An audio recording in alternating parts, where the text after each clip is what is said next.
예전에 나는 굉장히 총명했다. 그런데 아줌마가 된 나는 출산과 육아 이후 점점 잃어버리는 것이 많아지고 있다. 예전에 나는 기억력이 좋았다. 그러나 점점점. 주한이 엄마 잘 지냈어? 그래. 자기야. 그래. 나도 그랬어. 그래. 그래. 자기야. 근데 있잖아. 이거 해줄래? 아니, 저것 좀, 뭐더라? 저것 좀 저거 해줘. 그거 있잖아, 그거. 이거, 모르겠다. 아무튼 그거 있지? 그래. 알아듣네. 그래. 그래. 어머, 자기야, 어떡해, 나 핸드폰 잃어버렸어! 핸드폰! 잘 찾아보라고? 알았어. 잠깐만 기다려봐. 잘 찾아볼게. 어머, 너 핸드폰 잃어버렸어! 어떡해! 어머, 핸드폰 어디 갔지? 어머, 핸드폰이 여기 있었네. 어머, 열쇠가 어디 갔지? 어머, 어떻게. 열쇠야! 어떻게. 열쇠가 어디 갔지? 어머, 어떻게, 열쇠. 어머. 열쇠가 여기 있었네.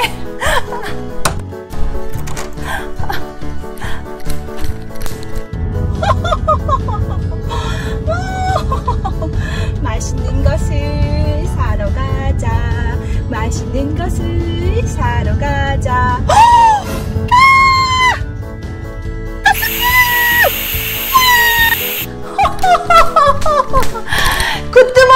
굿드모닝! 얘들아, 일어나! 엄마가 맛있는 도시락 싸줄게.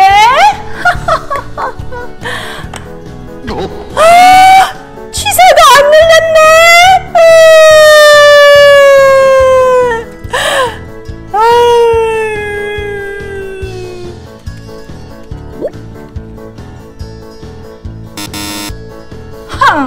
뭐지?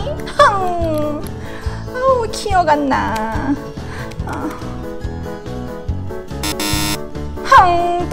또 틀렸어. 뭐지? 이거야, 이거. 짜증나.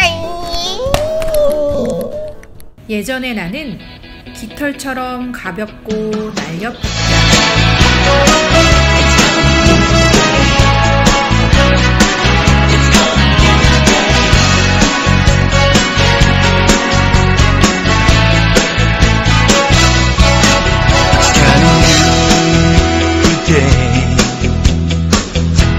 깨어나네. It's coming good day. 죄의 속박 부러지네. 피로 사신 교회 생명의 불 타오르네. It's coming good day.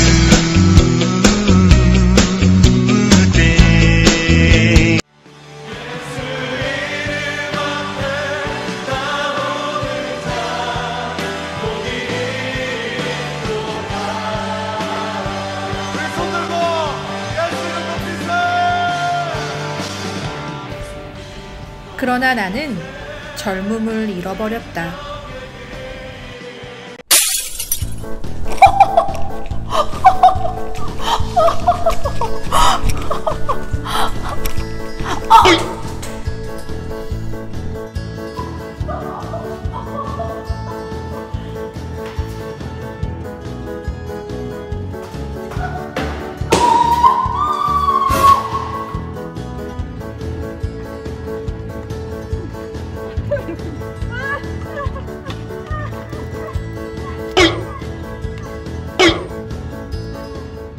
예전에 나는 거룩한 신자였다. 그러나 지금은 믿음을 잃어가고 있다. 여러분 잘 지내셨습니까? 코로나로 힘들어도 정신 차리고 삽시다. 블라블라블라블라 블라블라블라블라.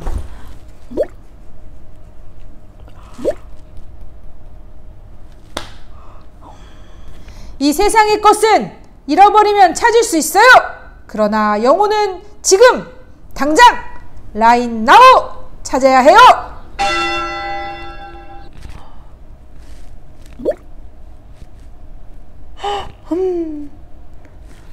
그래! 이렇게 잃어버리고만 살 수 없어!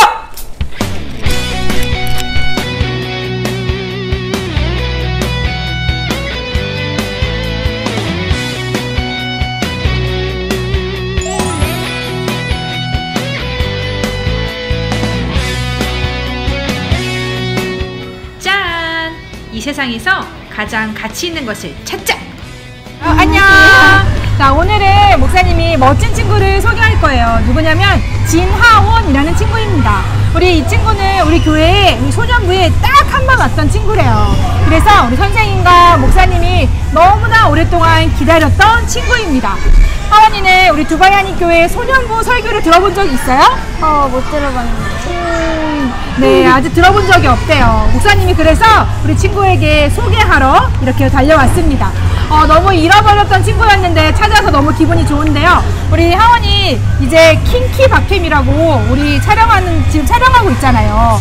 우리 킹키박힘이 언젠지 아세요? 모르겠죠.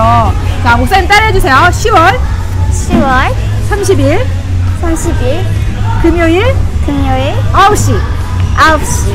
우리 하원이랑 똑같이 많은 친구들 킹키박힘으로 와주세요. 감사합니다. 우린 많은 것을 잃어버리면서 살아요. 그렇지만 하나님은 잃어버리면 안 되는 것이 있대요. 죄로 인해 잃어버렸던 우리들을 다시 찾으신 하나님의 사랑을 같이 확인해봐요. 말씀 속으로 고고!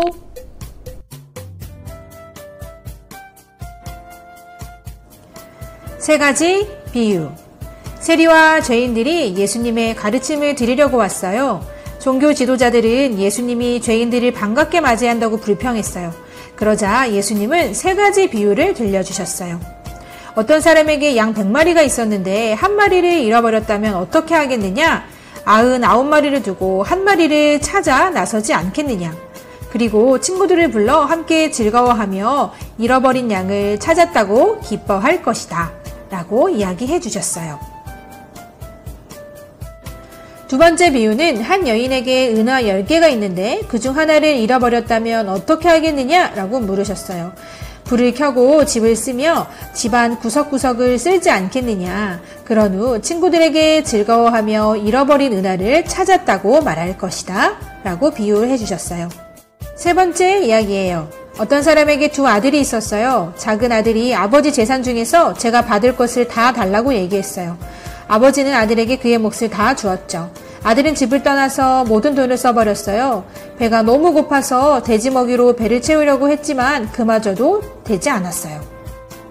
결국 작은 아들은 자신의 집으로 돌아가 자신을 종으로 써달라고 부탁했어요. 아버지는 아들을 한눈에 알아보고 끌어안고 입을 맞추었죠. 작은 아들이 용서를 구했어요. 제가 하나님과 아버지께 죄를 지었다고요. 하지만 아버지는 종들에게 함께 잔치를 열고 기뻐하며 가장 좋은 옷을 가져와 아들에게 입히고 손에 반지를 끼우고 발에는 신을 신기라고 얘기했어요. 내 아들을 잃어버렸다가 다시 찾았다라고 얘기했어요. 이때 들어있던 큰아들이 돌아와 무슨 일이냐고 물으며 불평했어요.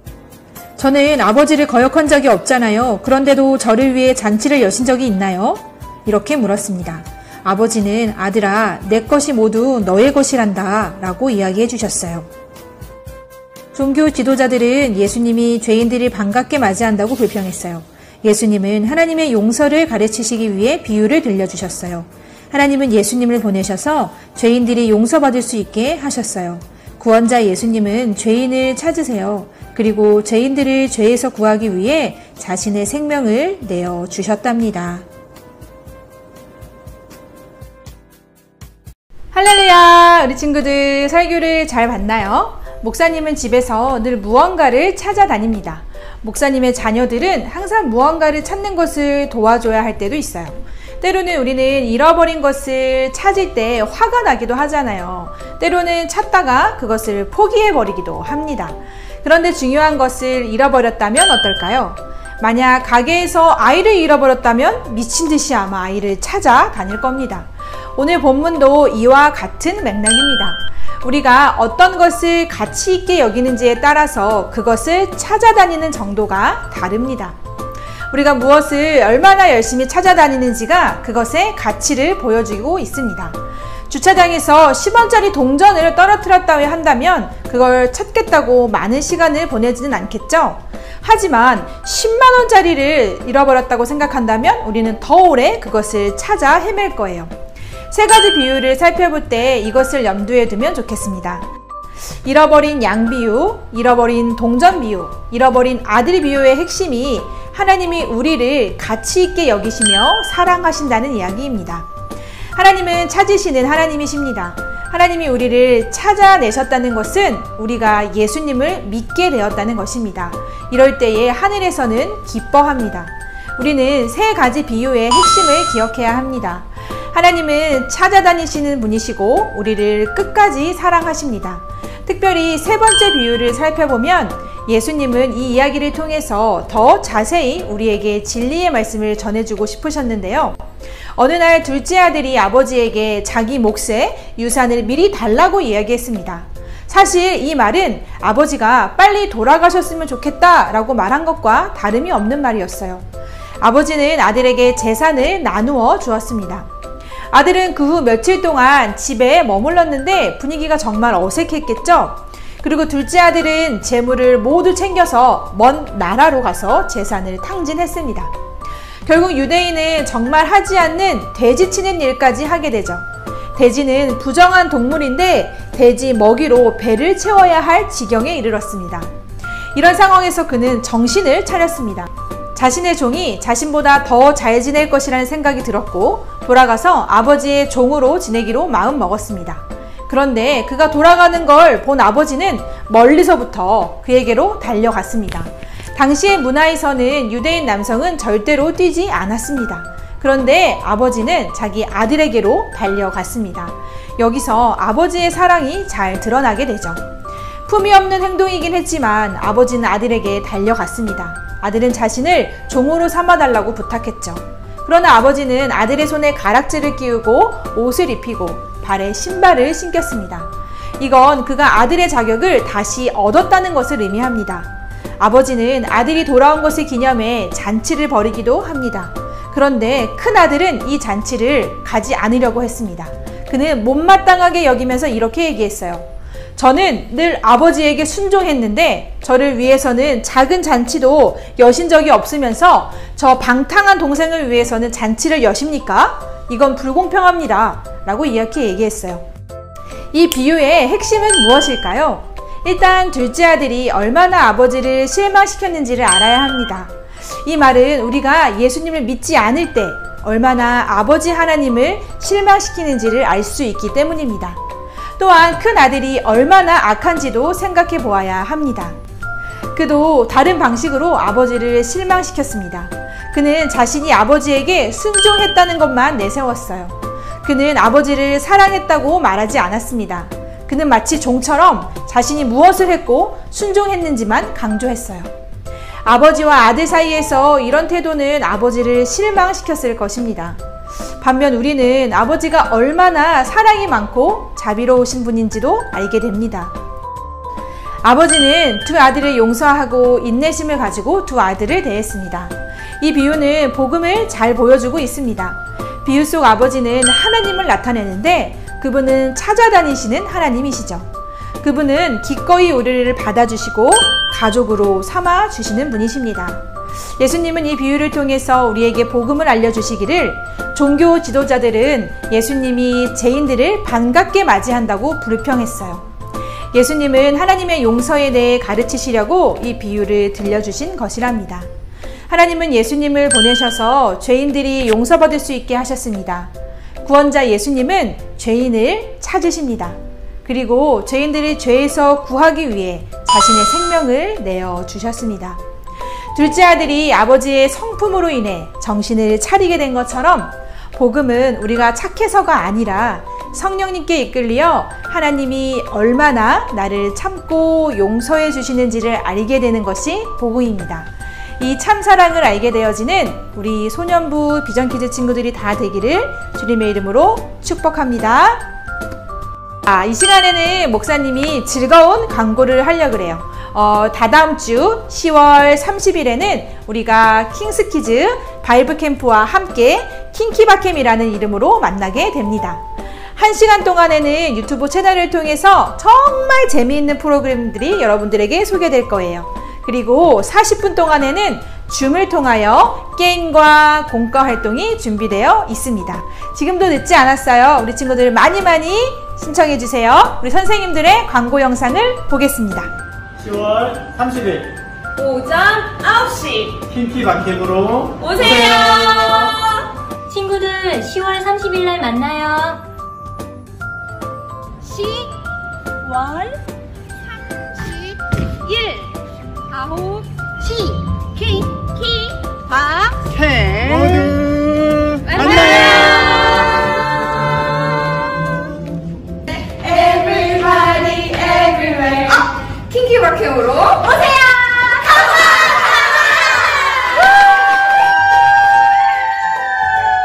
와, 정말 기대되는 킹키바캠입니다. 이 시간 이후에는 또 공과가 준비되어 있는데요. 아직도 카메라를 켜지 않은 친구가 있대요. 자, 그런 친구들 모두 카메라를 켜고 우리 함께 반갑게 인사하면 좋겠습니다. 자, 이 시간에 문제 나갑니다. 킹키바캠 날짜는 언제일까요? 1번 10월 30일, 2번 12월 25일, 3번 10월 29일, 4번 10월 31일. 어렵군요. 정답을 아는 친구들은 담임선생님 카톡방으로 정답을 보내주세요. 우리 다음 주에도 우리를 찾으시고 사랑하시는 그 하나님을 느끼면서 건강하게 만날게요. 안녕.